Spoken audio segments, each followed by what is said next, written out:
Hello everyone, I am H.A.K, and if you want to know what that stands for and what in the world it has to do with my intro, feel free to ask me.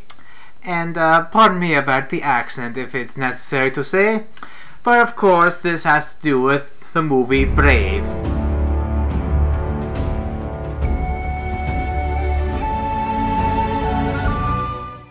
So the story of Brave...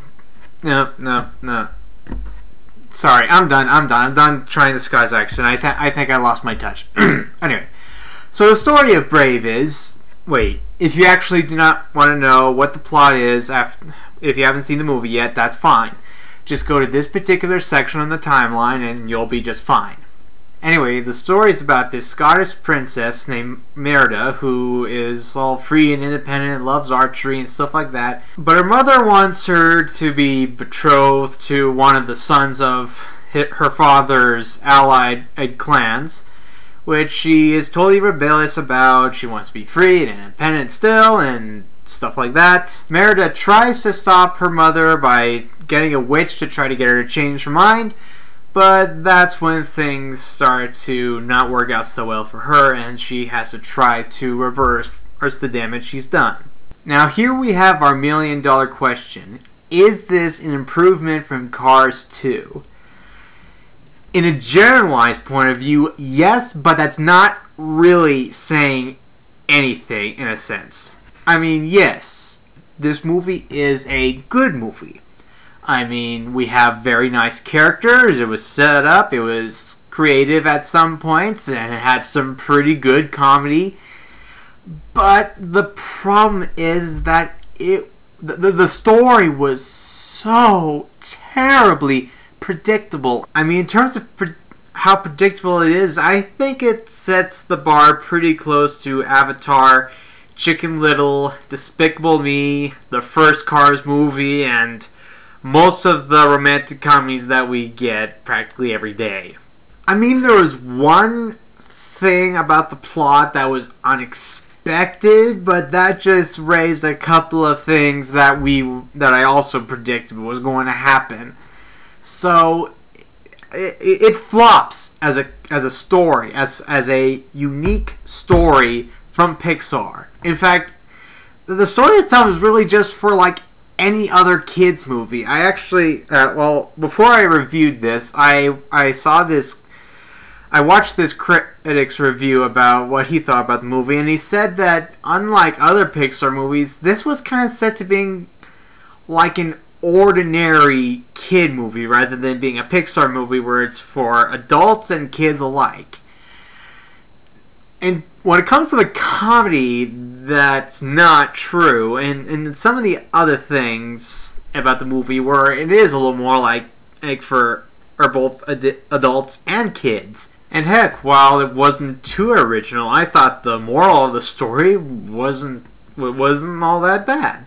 But at the end of the day, in terms of the plot, he's right. That was a kid's plot for a kid's movie, not for something like Pixar, which is... it's sad. I mean, say what you will about Cars, but at least it wasn't this predictable. So it may have a good setup, a bunch of creativity, and some really nice comedy for the whole family to enjoy. It's not... It's the story that really kills it. I mean, if you think about it, this is pretty much Rock of Ages all over again, only that the worst part is that it happened to one of Pixar's films outside of the Cars movies.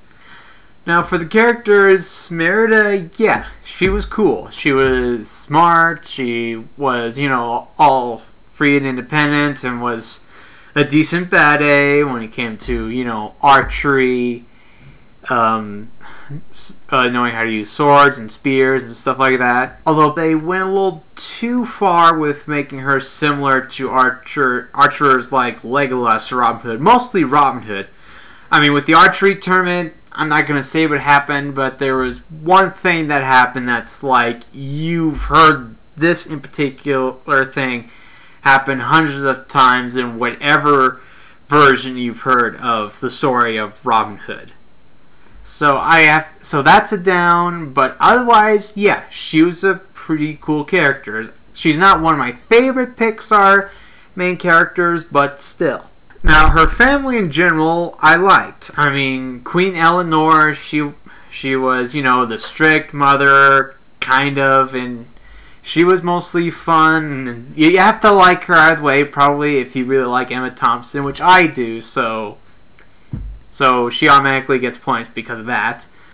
Now, King Fergus and the brothers, yeah, they were probably the best parts of the movie, because they were especially a lot of fun to watch. They were hilarious as heck. You just automatically have to love them. As for the music, yeah, it's pretty nice. Although, automatically you have to love it if you really like Scottish music, which I for one do, so yeah, it's pretty cool. And that's my review for Brave. It has a terrible, terrible story, at least in terms of how it's incredibly predictable, and it's especially mostly for kids than for anyone else. But at least it still has some of the Pixar charm with having have a couple of things that were unique, and has some nice comedy and characters that you easily have to love.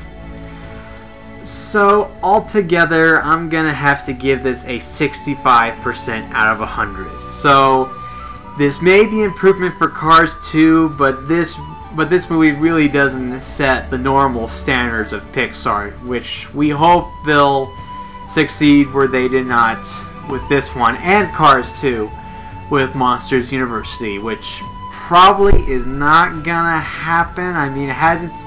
I saw a teaser for it, and it had its cute moments, but I am still pretty concerned where they're going with it. So if you want to see more video reviews, feel free to check them out on my channel. But if you want to see more, check out my blog at hacksreviews.blogspot.com, where I have over 275 reviews for you to read and enjoy. Until then, everyone, I am Hack, and if you want to know what that stands for and what in the world it has to do with my intro, feel free to ask me. Man, I really can't pull off that accent, can I?